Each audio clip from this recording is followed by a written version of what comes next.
இப்ப பலம், பலவீனம் அதை பத்தி நம்ம பார்க்க போறோம். இப்போ 2 பேர் பேசிட்டு இருக்காங்கன்னு வச்சுக்கோங்க.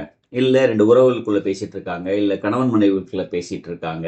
இப்போ வேலை செய்யற இடம் இருக்கும். இப்ப அந்த வேலை செய்யற இடத்துல அவங்களுக்குள்ள பேசுவாங்க. இப்படி பேசும்போது பார்த்தீங்கன்னா, சில பேருக்குள்ள வாக்குவாதம் வரும். வாக்குவாதம் வந்து கோவம் வந்து கோவத்துல பேசுவாங்க.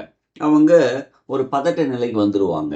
அது மட்டும் இல்லாம பார்த்தீங்கன்னா, கோவமா பேசுறவங்க ஏதோ ஸ்ட்ராங்கா இருக்கா மாதிரியும், அவங்க சொல்றது தான் கரெக்ட்டுங்கிற மாதிரியும், அந்த வார்த்தைகள் வலிமையா இருக்கும். ஒரு ஒரு சவுண்டோட இருக்கும். பக்கத்துல இருந்து பார்த்தோம்னு வச்சுக்கோங்களேன், அவங்க தான் ஏதோ போல்டா நின்னு ஸ்ட்ராங்கா பேசுற மாதிரியான ஒரு தோரணை இருக்கும். ஆனா உண்மையிலே பார்த்தா அவங்க ரொம்ப வீக்கா இருப்பாங்க. என்ன அப்படின்னா, அந்த எதை பத்தின அந்த உரையாடல் போதோ, அதுல அவங்களுக்கு ஒரு தெளிவும், ஒரு திடமும் இருந்ததுன்னா, அவங்களுக்கு அந்த பதட்டமோ, கோவமோ, பயமோ வராது. இல்லையா? ஸோ எப்ப பதட்டம், கோவம், பயம் இதெல்லாம் ஏன் வருது அப்படின்னா, அவர்கள் அந்த வேலையில அவங்க தெளிவா இல்ல. அந்த விஷயத்துல அவங்க தெளிவா இல்ல. அவங்க வீக்கா இருக்காங்கன்னு அர்த்தம். யார் ஒருத்தவங்க கோவப்படுறாங்களோ, அவங்க வீக்கா இருக்காங்கன்னு அர்த்தம். ஓகே. பார்க்கறதுக்கு வேணா கோவப்படுறவங்க ஸ்ட்ராங்கா இருக்க மாரி தெரியலாம். ஆனா உண்மையிலேயே பார்த்தீங்கன்னா, அவங்க ரொம்ப வீக்கானவங்க. யார் அந்த கோவமா பேசுறவங்க கிட்ட கூட அமைதியா இருந்து என்னதான் நடக்குதுன்னு பார்க்குறாங்களோ, அவங்க தெளிவா அவங்க முடிவுகள சொல்றாங்களோ, அவங்க ரொம்ப பலமா இருக்காங்கன்னு அர்த்தம்.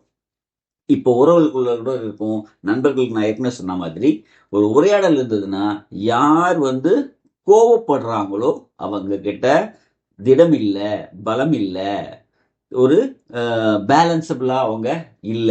அவங்க அந்த விஷயத்துல ஸ்ட்ராங்கா இல்லன்னு அர்த்தம். உண்மையா இல்லன்னு அர்த்தம். இப்ப ஒரு எக்ஸாம்பிள்க்கு பார்த்தீங்கன்னா, ஒரு வேலை வேலை செய்ற இடத்துல, ஒரு வேலைய பத்தின ஒரு உரையாடல் இருக்கு. ஒரு வேலைய பத்தின ஒரு வாக்குவாதம் நடக்குது அப்படின்னா, யாரு வந்து அந்த வேலையில ஸ்ட்ராங்கா இல்லையோ, அவங்க தான் பார்த்தீங்கன்னா கோவப்படுவாங்க. அவங்க தான் வார்த்தைய ஸ்ட்ராங்கா பேசுவாங்க. ஓகே. அந்த வேலைய தெரிஞ்சவங்க நிதானமா இருப்பாங்க. என்னதான் நீ பேசினாலும், இதுதான் விஷயம். இந்த வேலைய நீ இத சரியா செய்யலங்கிறதுனால தான் இத சொல்றோம். அப்படிங்கிறது தெளிவா இருப்பாங்க. ஓகே. ஸோ இது எந்த இடத்துக்கு நீங்க பயன்படுத்தினாலும், யாரு கோவப்படுறாங்களோ நல்லா புரிஞ்சுக்கோங்க. யார் கோவப்படுறாங்களோ, அவங்க ரொம்ப வீக்கா இருக்காங்கன்னு அர்த்தம். யார் வந்து நிதானமா என்ன நடக்கணுமோ இப்போ ஒரு தவறே இருந்தாலும், ஆமா இது தப்பு தானேன்னு தெரிஞ்சு, ஆமா தப்பு இனிமே அத வந்து சரியா செஞ்சுக்கலாம் அப்படின்னு மனநிலையில இருக்கவங்க திடமா இருப்பாங்க. தான் செஞ்சது தப்புன்னு கூட தெரியாம, அத வந்து அதுதான் கரெக்ட்ன்றவங்க கோவப்படுவாங்க. ஸோ அதனால இனிமே நம்ம கோவப்படுறத விட்டுட்டு, நிதானமா, திடமா யோசிப்போம். வாழ்த்துக்கள்.